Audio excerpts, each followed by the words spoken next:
Big boss house లో ఎప్పుడు ఏం జరుగుతుందనేది ఊహించడం చాలా కష్టంగా ఉంది. ఈ కిందలో భాగంగానే ఆదివారం ఎపిసోడ్ లో సాయిని ఎలిమినేషన్ చేసి బిగ్ బాస్ హౌస్ నుంచి అఫీషియల్ గా బయటకు పంపించారు. ఇక ఎలిమినేట్ అయిన సాయి బిగ్ బాస్ బజ్ లో పాల్గొన్నాడనే చెప్పాలి. ఈ షోకి శివాజీ సాయిని ఆహ్వానించి తనదైన శైలిలో ప్రశ్నల వర్షం కురిపించాడనే చెప్పాలి. సాయి, నువ్వు అనుకున్నావా ఎలిమినేషన్ అవుతావని? అంటే నేను అసలు ఎక్స్పెక్ట్ చేయలేదు. ఎందుకు అంటే గనక రాము రాథోడ్ ఎలాగో తనకు తానే ఎలిమినేషన్ చేసుకున్నాడు కాబట్టి, సో నాకైతే గనక ఈ వీక్ ఎలిమినేషన్ నుంచి నేను సేవ్ అవుతానని ఎక్స్పెక్ట్ చేశాను తప్ప, కానీ సేవ్ అవ్వలేకపోయాను, అంతా దేవుడి నిర్ణయం అంటూ సాయి అయితే బిగ్ బాస్ బజ్లో మాట్లాడాడు. సరే సాయి, మరి మొదలు పెడదామా? హౌస్లో కన్నింగ్ అంటే నీకు ఎవరు అనిపించారు అంటే, నాకు హౌస్లో కన్నింగ్ ఎవరు అనిపించారంటే తనుజ, భరణి వీళ్ళిద్దరూ అనిపించారు. అంటే ఎందుకు అంటే తనుజ అయితే కనుక ఎప్పుడు ఎలా ఉంటుందనేది ఆమెకే తెలియదు. ఆమెకి సపోర్ట్ చేశామంగో పర్వాలేదు, నెత్తినెత్తుకుంటుంది.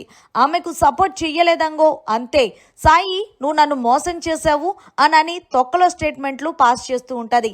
ప్రతి టాస్క్లో కూడా ఆమె ఆడుతుంది, ఆడలేదని నేను అన్ను, కానీ ప్రతి టాస్క్లో ఆమెనే గెలవాలనే అనుకుంటుంది. సో నాకు తెలిసి తనుజ చాలా సెల్ఫిష్ అని అంటాను. నిజంగా తనుజకి మరి ఆడియన్స్కి ఎందుకు కనెక్ట్ అయ్యారనేది ఆడియన్స్కే తెలియాలి అంటూ తనుజ కోసం బిగ్ బాస్ బజ్లో సంచలన వ్యాఖ్యలు చేశాడు.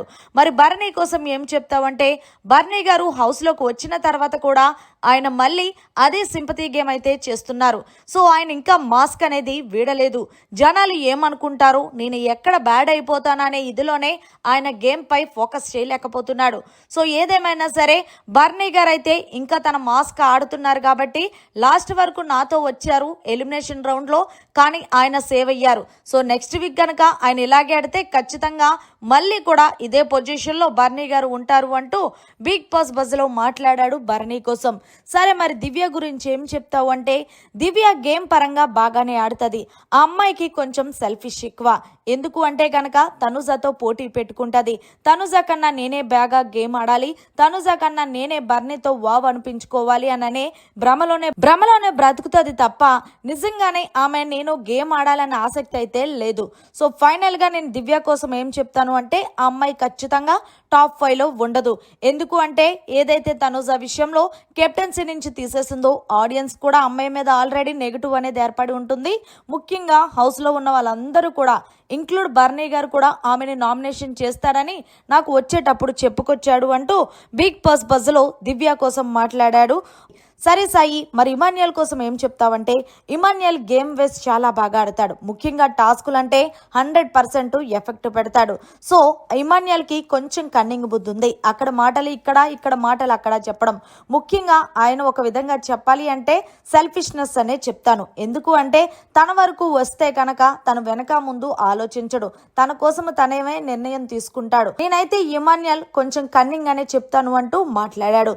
సో ఫైనల్ గా టాప్ 5 లో ఎవరు ఉంటారు అంటే ఖచ్చితంగా తనూజ అనే విన్నర్ అవుతుంది. అది నాకు నచ్చినా నచ్చకపోయినా.